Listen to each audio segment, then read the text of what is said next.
Assalamualaikum warahmatullahi wabarakatuh. Perkenalkan, nama saya Wildan dari kelompok 2. Saya ingin mempresentasikan materi tentang pengertian dasar logika dan algoritma. Pengertian dasar logika diperkenalkan pertama kali oleh Aristoteles pada 384 sampai 322 Masehi. Terus yang algoritma diperkenalkan oleh ahli matematika yaitu Abu Ja'far Muhammad Ibnu Musa al-Khawarizmi, seorang ilmuwan Persia yang menulis kitab Al-Jabr wal Muqabalah sekitar tahun 825 Masehi. Ada definisi logika yaitu penalaran atau bentuk pemikiran. Terus yang kedua, ilmu yang memberikan prinsip-prinsip yang harus diikuti agar dapat berpikir valid menurut aturan yang berlaku. Terus yang kedua, definisi algoritma. Yang pertama, langkah-langkah yang dilakukan agar solusi masalah dapat diperoleh. Terus yang kedua, mengatur prosedur yang merupakan urutan langkah-langkah yang berintegrasi. Yang ketiga, suatu metode khusus yang digunakan untuk menyelesaikan suatu masalah yang nyata.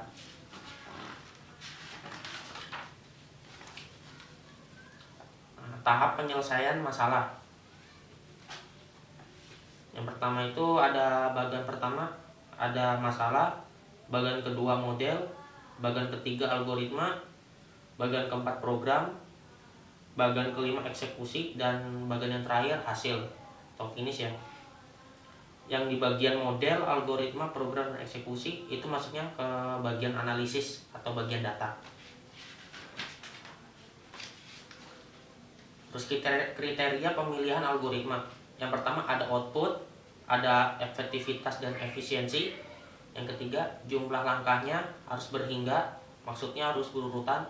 Terus yang terakhir finish ya atau berakhir. Suatu algoritma yang terbaik, suatu algoritma harus menghasilkan output yang tepat guna efektif dalam waktu yang relatif singkat dan penggunaan memori yang relatif sedikit atau dalam kurung efisien ya, dengan langkah yang berhingga dan prosedurnya berakhir baik dalam keadaan diperoleh suatu solusi ataupun tidak ada solusinya. Saya ngambil contohnya dari ini aja ya, dari mengirimkan surat, cara bikin surat untuk dikirim ke teman, ke keluarga. Kayak gini ya, langkah-langkah prosedurnya. Yang pertama, tulis surat pada secari kertas surat. Habis itu ambil sampul amplop kayak amplop coklat gitu ya. Terus masukkan surat ke dalam amplop, terus tutup amplop surat menggunakan lem.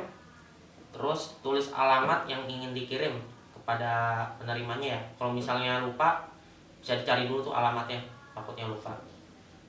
Terus jangan lupa tempelkan perangko pada amplop surat di pojoknya aja, di mana aja, yang penting udah ketempel perangkonya.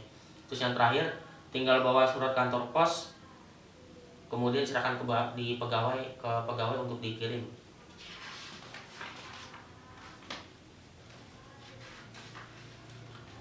Nah, sebuah prosedur untuk masalah menentukan akar kuadrat dari suatu bilangan bulat positif yang diinput.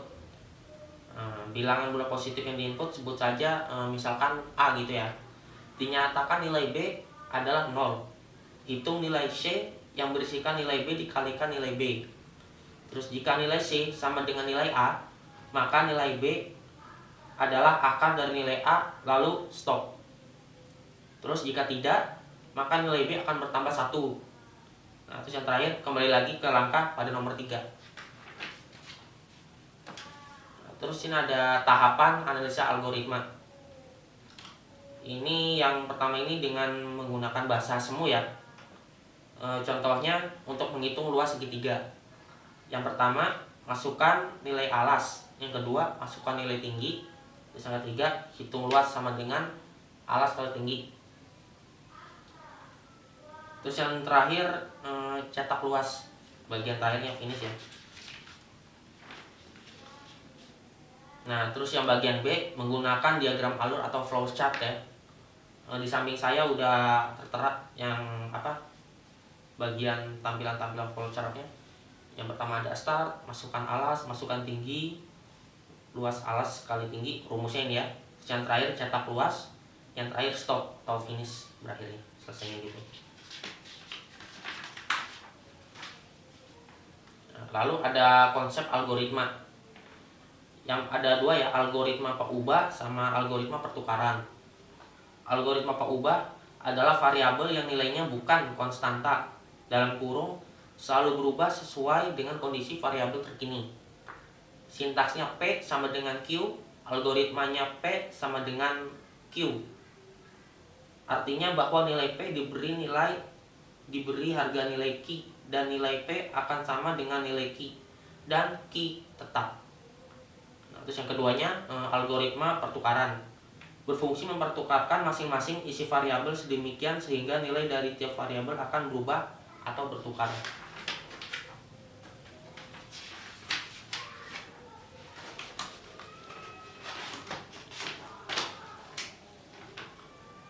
Terus ada bagian tahap proses uji algoritma. Ada dua ya, fase debugging sama profiling.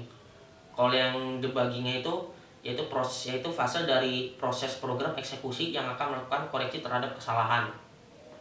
Terus yang kedua, fase profiling ya, fase yang akan bekerja jika program tersebut sudah benar, dalam kurung setelah melewati fase debuggingnya. Terus ada analisis suatu algoritma. Untuk melihat faktor efisiensi dan efektivitas dari algoritma tersebut dapat dilakukan terhadap suatu algoritma yang melihat pada yang pertama ya, waktu tempuh, sama yang keduanya itu jumlah memori yang digunakan. Yang bagian waktu tempuhnya ini ada hal-hal yang dapat mempengaruhinya. Yang pertama, banyaknya langkah. Yang kedua, besar dan jenis input data. Yang ketiga, jenis operasinya. Yang keempat, komputer dan kompilatornya. Yang terakhir ada sifat-sifat algoritma. Yang pertama, banyaknya langkah instruksi harus berhingga. Maksudnya berhingga itu harus berurutan ya. Terus yang kedua, langkah atau instruksi harus jelas. Dari awal nggak boleh salah. Sekalinya salah, seterusnya bakal salah. Terus yang ketiga, proses harus jelas dan mempunyai batasan. Nah, yang keempat, input dan output harus mempunyai batasan. Terus yang kelima, efektivitas. Yang terakhir, adanya batasan ruang lingkup. Nah, sekian dari saya. Mohon maaf bila ada kesalahan. Wassalamualaikum warahmatullahi wabarakatuh.